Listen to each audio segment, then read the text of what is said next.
Hey YouTube, this is Mike, and I wanted to give an updated video of my top 300 cards by Mike Payne. I've been inspired by seeing a lot of videos from different YouTube guys, especially Ray from Philly and some other guys, and what they're doing on this set is just amazing. And as most of you know, when you get on a PSA set, especially a set like this that has just amazing cards in it, it can get pretty addicting. And it's been so much for me that I am now the number 3 guy on the PSA set registry for the top 300 cards. And getting higher is becoming extremely difficult and extremely expensive. I have been shocked at how much vintage cards have been just going through the roof in terms of prices over the last couple of years. And so I wanted to show some updates. I've done a video before on this, and this is just a new video. I'm doing it on my iPad, just something different to be able to show the cards, I hope, a little bit better. No one wants to see my ugly mug, so I want to show the cards and things I've picked up since the last video. I've picked up quite a bit. I am at 205 of the 300 cards right now, so I've got over 2/3 of them. Again, I originally started to try to go from 1960 and up to 2000. I've got 140 of those, which is 94% of the 1960 and up cards. Still missing some pretty key cards that I may talk about here in a minute, but let me show you what I do have and see what you think. So this is a card I picked up. This is the 1933 Gaudi Lou Gehrig. It's only a PSA 2, but I think that, again, when I try to pick a card for this collection, if I can upgrade it, great. But if I can't, I want a card that's kind of aesthetically pleasing. You know, this card is 90 years old, so if it, looks a little worn and battered, that's what it's supposed to look like. My grandma, when she was 90 years old, looked worn and battered too. So that's a 33 Gaudi, one of my favorite cards, one of the most expensive cards that I've ever bought. So I think I paid just under $1,000 for that card. So beautiful card though, I love it. Next, let me pull this one out. See how this is going to work for me. Get that framed up for you. So there's a 1948 Bowman Yogi Berra. That's his rookie card. And again, just a 2, which is not where I'd want to have the grade, but at the same time, nice looking card. There's no paper loss.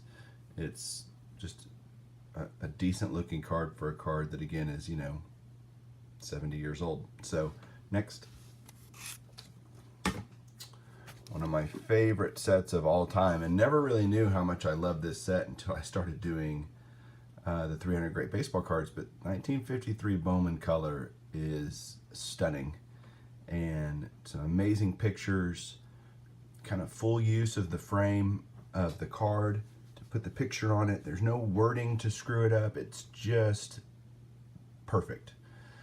This is the Stan Musial from 1953 Bowman color. There are several cards in the set, in the top 300 cards from 53 Bowman. This is one of them. Another one's the Pee Wee Reese card, which I've shown before. And another one that I've just gotten relatively recently is this. This was kind of the combo card start, right? So there's the Berra, Bauer, and Mantle.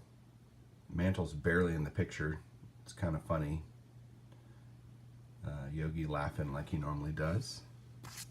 Here's another great card that I've picked up recently. There are a lot of cards from early tops in this set, as you would expect, since that's kind of the start of it. This is a 53 Jackie Robinson. Again, this is kind of the start of me having to get really expensive cards. I mean, we're talking the cards I need now start at 200, 300, 500, 800 just to get low to medium grades.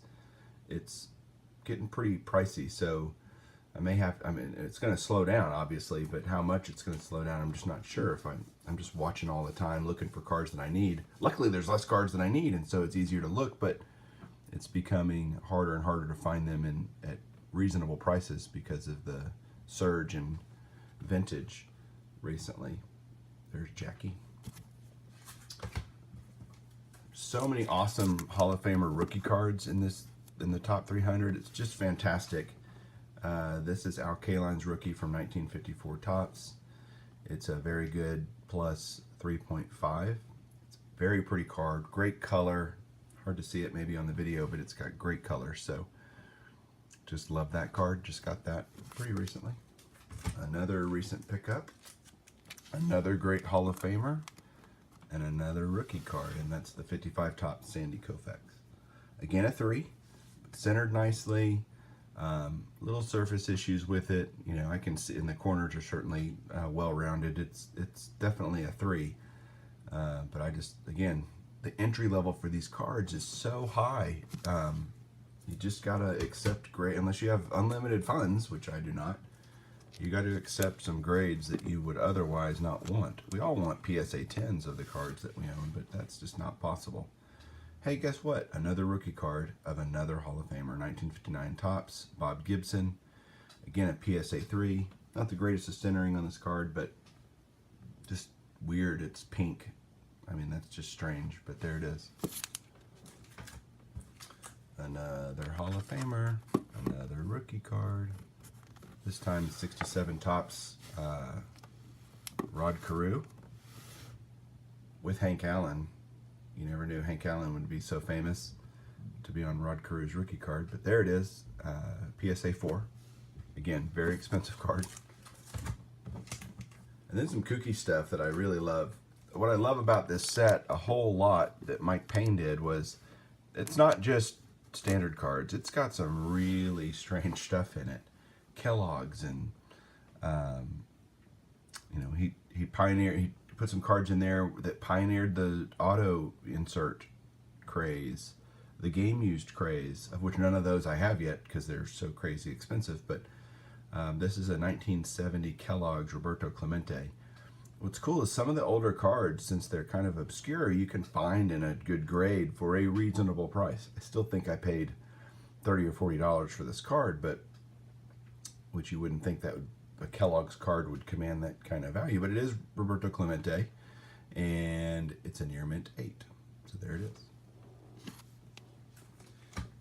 You know, I said Mike Payne did a good job with the, you know, autograph cards and putting some of those in there that kind of started that idea. Here is one that's in there that I got, which is the 1990 Upper Deck Heroes Reggie Jackson. So there's a Nolan Ryan like this, a Ted Williams like this. They're not in the set, but the Reggie is. And, you know, these were pack inserted, good luck getting one in a bajillion boxes kind of thing. And so I found this one. I've been watching for this card for a long time. The great part is that it's already slabbed, which is always good. You don't want to, I hate to send in cards to get slabbed on my own. I like to buy them that way. The negative is it's a blue flip, so it doesn't show up on my PSA set registry that I own it, even though I do, and it's PSA. It just happens to be a blue flip, so it's kind of annoying that PSA does that. I get why they do it, but I just don't like it. I think it's kind of silly. There should be a better system to figure that out, because they're only grading, in this case, the reason it's a blue flip, they're only grading the autograph. They're not grading the card, so technically there's no card grade here. So if it was on the red flip side, it would not have any grade.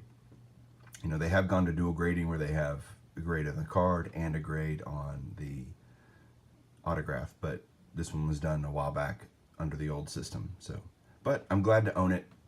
Wish it was on my registry, but not really that upset that it's not. It just is what it is. And the last card I'm going to show you today, just for this little update video, is a card that I bought raw because I couldn't find one graded. And I did send it in. I just said I don't like to do that, but I did because I had some cards that I had never found graded. And I'm like, I got to find one of these. Graded, can't do it. Here is the 1999 Topps Mark McGwire. Again, after 98, he and Sosa going at it, the race to 70 kind of thing that happened. Well, when McGwire hit his 70th, this was a card Topps put out commemorating that the next year. Very popular set at the time. There was a card for each home run that he hit, and one for Sosa's too. And I bought this card raw. Didn't even think it was a PSA 10. Sent it in, got it back. Sure enough, PSA 10. I love PSA 10s obviously because they really help your registry grade go up when you have a Gem Mint 10 card. There's so many cards in this set that 10s just help a little, but really pretty card. Love what it commemorates, and that was a huge time for baseball. And there's a lot of McGwire cards in the top 300 that because of what he did in the late 90s to rejuvenate baseball. So that's my video for today. Leave me comments below. Let me know what you think. Wanted to keep this one relatively short. Hope you guys have a great day. Thanks.